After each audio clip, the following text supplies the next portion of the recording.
my involvement with film criticism came about from a kind of youthful arrogance, kill the father, a sense that things weren't being done properly, step aside and let me do it. That gives one a lot of energy. And with that energy, one's less afraid of one's ignorance. Later on in life, one becomes so aware of how ignorant one is that more paralyzed, less eager to jump in and go into battle against what one takes to be false ideas or false or unacceptable limitations on taste, for instance. And it's very hard for people nowadays to understand how things stood in the 50s. Partly a political matter and partly an aesthetic taste matter, but it was the case that a range of films came out in the mid-50s which were very dismissively, at best, received by the generality of film reviewers.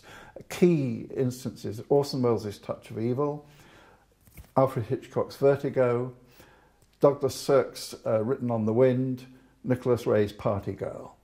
Now, these all struck me at the time and strike me today as major achievements, major products of aesthetic intelligence in the medium of movie and dramatic intelligence in the medium of movie. And it made us very angry that these films were dismissively received, that on the other hand we could see a contrast. Over in France, Orson Welles was being interviewed in a way to which he could respond about the depth of his intention with Touch of Evil. No such questions were being asked in America or in England.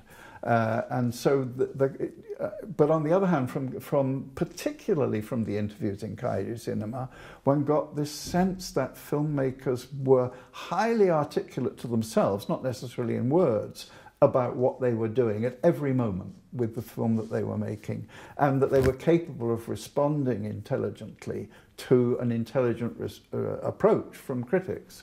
So that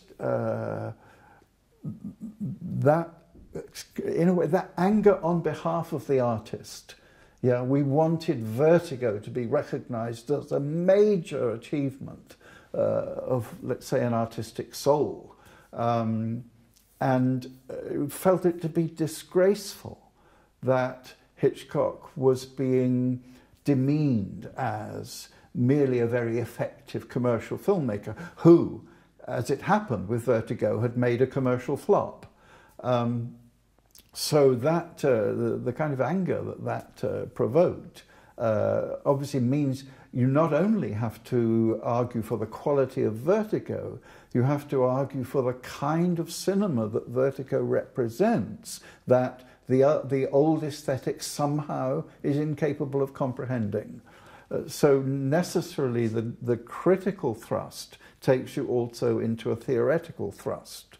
And particularly with Vertigo, obviously, one of the things about it is that it's a kind of miracle of the use of colour, the expressive use of colour, the use of colour to forward a drama without making it scream at you.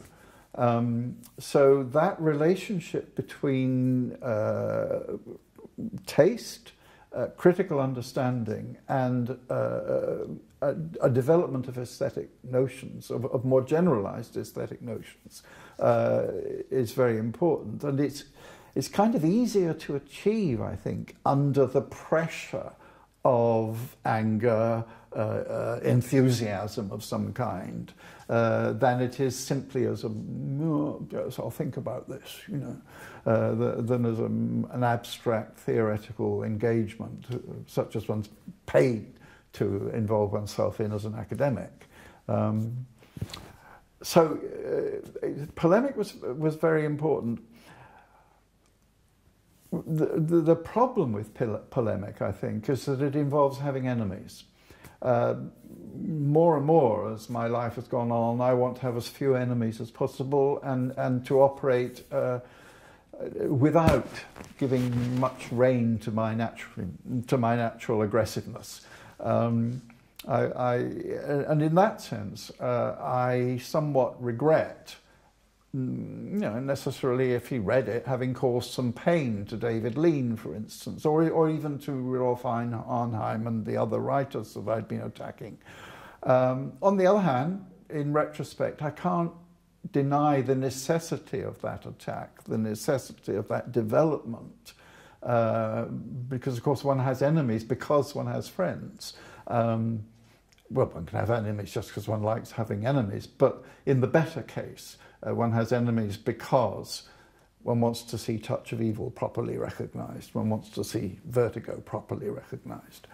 But interestingly, I think there is a problem about our situation today in which it seems to me there is no necessary polemic that people are committed to, and that has meant a certain diminishment of the critical energy in the field.